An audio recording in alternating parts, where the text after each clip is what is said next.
Hello everyone, and welcome to my living room and today's CARECOLLAB. Today we are going to be talking about the LAELIA, now known as Cattleya purpurata. Today's CARECOLLAB was organized by Fernanda Nascimento's Orchids and Succulents. For those of you who don't know what a CARECOLLAB is, never heard about it, or maybe seen it and wasn't sure what the whole deal was, it is a group of growers who are growing the same orchid or the same genre of orchids. And we all post on the same day so that you, the viewer, can go to multiple channels at one time and see if our growing methods, our growing environment, our style, that kind of thing works for you in your environment. There are several of us participating today. I am going to read them off of my computer simply because this brain can't remember that many things. So today's participants are Ninja Orchids, Stephen Van Campen Lewis, which I'm excited to see that one, Daniel's Orchid Ranch, Dee Dee Blooms, Orchids 365, Karen's Orchids, Mary G Orchids, Orchids by the Lake, again, I'm interested to see that one as well, Tropical Plants Finland, the Orchid Saga, of course, Miss Fernanda Nascimento Orchids and Succulents, and then Simply Orchids, etc. So be sure to go check everyone's videos out. We're all pretty much in different environments, and even if we're growing in our home or growing in a greenhouse or growing outside, there's going to be subtle differences to what we do, our thought process on why we're doing it. So go check them out. Now, with that said, let's go see where this lady has been living since I got her in July of 2022, so almost a whole year. And then we'll come back and we will talk about her. Be right back. Can you pick out which one is my beautiful lady sitting underneath her beautiful lighting? Just sit right up underneath the Barina lights over there, and she's just sitting here hanging out with her friends as she does every day. But this is LAELIA purpurata, sitting here on, like I said, this shelf, and I don't think that this is going to be tall enough over time. I believe I'm going to have to rearrange something. So let's get her off the shelf and let's go talk about her. I also forgot to mention, if you post videos and you'd like to join a CARECOLLAB, let us know. You can reach out to Nina, who is the initiator, inspiration behind the CARECOLLAB. She started them back in, I believe it was 2020. And Fernanda Nascimento does quite a few collabs as well. Or you can reach out to any of us. We can forward that information to them. Let us know. The more the merrier. We'll be happy to have you. Now that out of the way, let's talk about my lady here. Well, let me just move the camera so we can get a real good look at her. One sec. So my LAELIA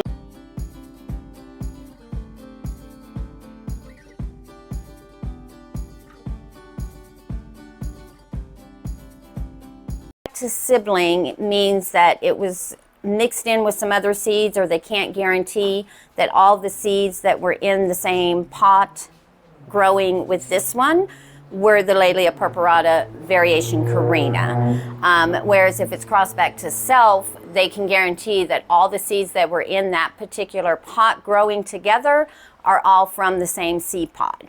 Now, if I'm mistaken and I'm reading it wrong or I'm interpreting it incorrectly, and you know, let me know in the comments below so that we can all learn. That is part of the CARECOLLAB initiative, is that we all learn from each other. Now, as we saw, I grow mine under a Barina light, and she has grown under the light pretty much in that same position since I got her. And when I did receive her in July of 2022, she had this growth, this one, and this one. And she was in the process of growing this one here. It was a fairly decent size. So she finished this one.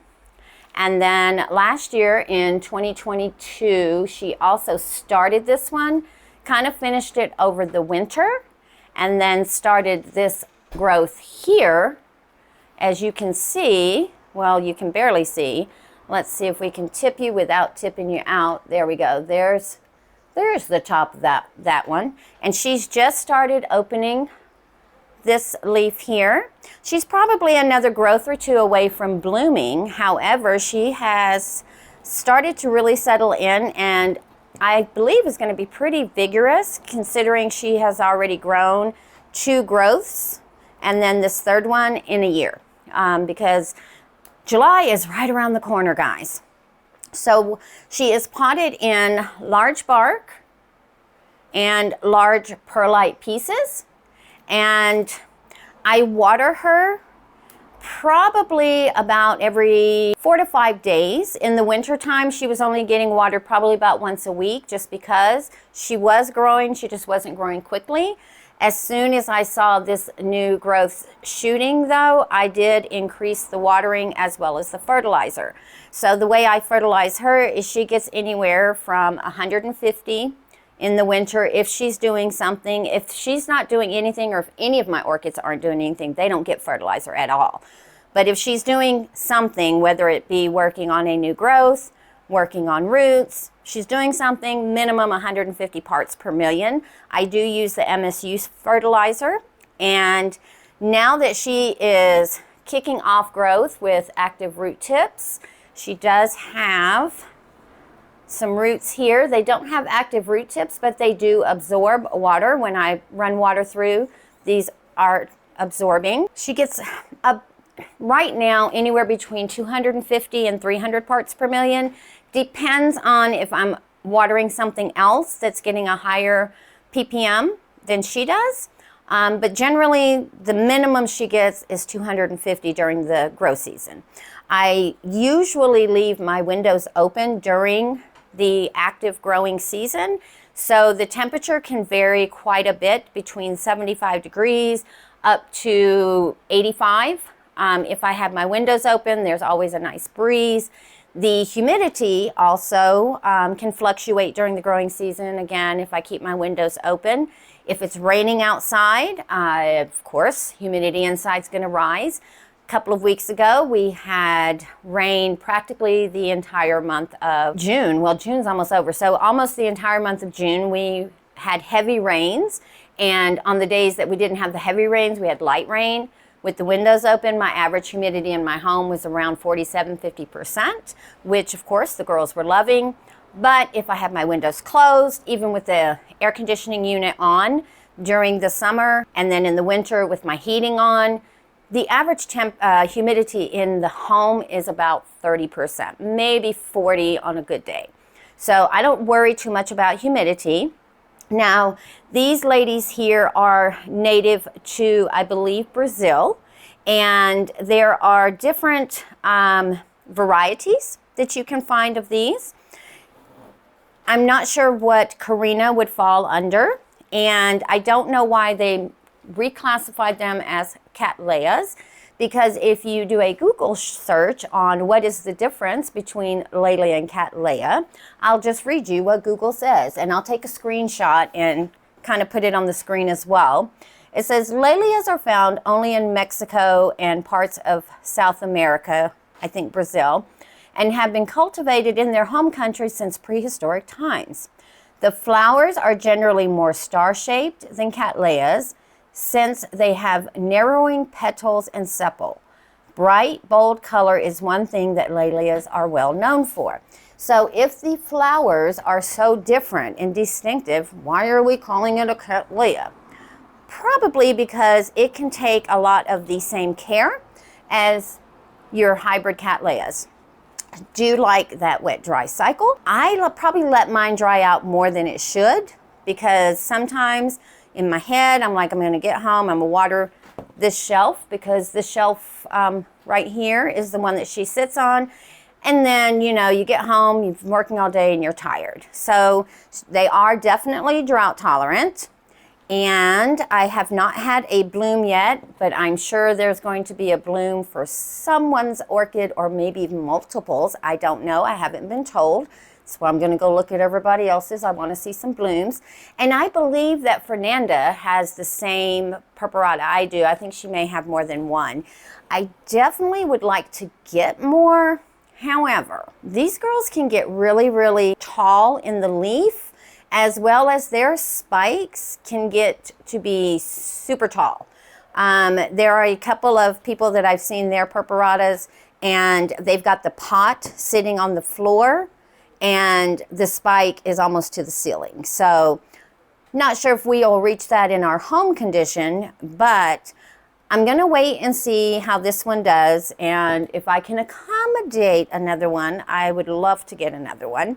And just for the record, this damage that you see right here, and then this on this leaf right here, it came with this. This has not spread since I've gotten it, and this right here has not either. I think this was some sunburn or too much light that it got at one point. So I think we covered everything. We covered the temperature, I covered humidity, showed you where she sits under the Barina lights. No sponsorship with the Barinas, just to let you know, but I do love them. So if you are a home grower and you are looking to get grow lights, so far those are the best that I've come across. They have varying different things that you can use, not just for shelving, but they have some you can hang over. So if you're looking to increase light so you can grow lovely ladies, because they do like their light. That is one thing, they do like their light. I would never put her in Phalaenopsis light. Again, this is probably why they are reclassified as cattleyas, because you want to kind of put them in cattleya light, if not a little bit more. Because like I showed you, she sits directly underneath a Barina light.